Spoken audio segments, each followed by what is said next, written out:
Corona మళ్లీ కోరలు చాస్తోంది. ఇక వైరస్ పీడ పూర్తిగా విరగడైందనుకుంటే కొత్తగా రూపాంతరం చెంది మళ్లీ పగడ విప్పుతోంది మహమ్మారి. తాజాగా JN1 వేరియంట్ హడలెత్తిస్తోంది. ఒమిక్రాన్ ఉపకులానికి చెందిన ఈ మహమ్మారి ప్రాణాంతకంగా మారి ప్రాణాలను హరిస్తోంది. జనాలకు కంటి మీద కునుకు లేకుండా చేస్తోంది. ఇప్పటికే భారత్లోకి ఎంట్రీ ఇచ్చిన ఈ వైరస్ చాప కింద నీరులా విస్తరిస్తోంది. JN1 వేరియంట్ కేసులు మెల్లమెల్లగా దేశంలో పెరుగుతున్నాయి. ప్రస్తుతం దేశవ్యాప్తంగా 2300 కేసులు యాక్టివ్గా ఉన్నాయని వైద్యాధికారులు తెలిపారు. నిన్న ఒక్కరోజే 519 కేసులు నమోదైనట్లు పేర్కొన్నారు అధికారులు.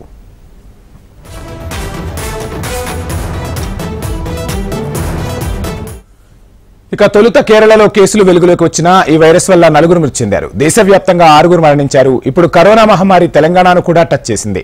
రాష్ట్రంలో ఇప్పటికే 9 కేసులు నమోదైనట్లు తెలిపింది వైద్య ఆరోగ్య శాఖ. ఈ వేరియంట్లో జ్వరము, ముక్కు కారడం, గొంతు నొప్పి, తలనొప్పి లక్షణాలు స్పష్టంగా కనిపిస్తాయని తెలిపింది. కొంతమందిలో శ్వాస తీసుకోవడంలో ఇబ్బందులు తలెత్తనున్నట్లు వైద్యాధికారులు తెలిపారు. ఈ వేరియంట్ వల్ల మరణాలు కూడా సంభవిస్తుండటంతో ప్రజల్లో మళ్లీ ఒకనాటి భయాలు, ఆందోళనలు నెలకొంటున్నాయి. Corona first, second, third waves ప్రపంచవ్యాప్తంగా జనాలను ఉక్కిరిబిక్కిరి చేసేశాయి. లక్షల మందిని బలి తీసుకుంది ఈ మహమ్మారి. ఆ తర్వాత వ్యాక్సిన్ అందుబాటులోకి రావడంతో మరణాల శాతం తగ్గింది. జనాల్లో హార్డ్ ఇమ్యూనిటీ పెరగడంతో అంతగా ప్రభావం చూపలేదు.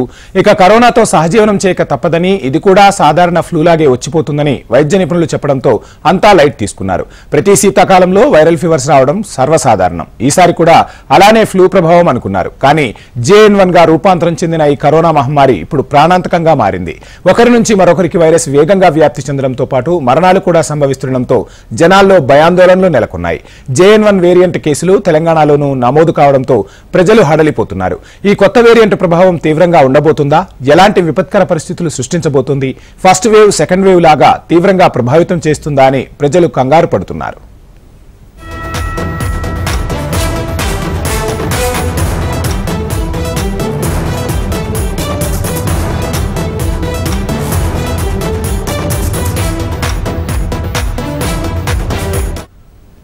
ఇక కరోనా సబ్ వేరియంట్ JN1 వ్యాప్తి నేపథ్యంలో కేంద్ర ప్రభుత్వం అలర్ట్ అయింది. కేంద్ర ఆరోగ్య శాఖ మంత్రి మన్సుఖ్ మాండవీయ నేతృత్వంలో కరోనా ప్రభావిత రాష్ట్రాల ఆరోగ్య శాఖ మంత్రులతో సమీక్ష నిర్వహించారు.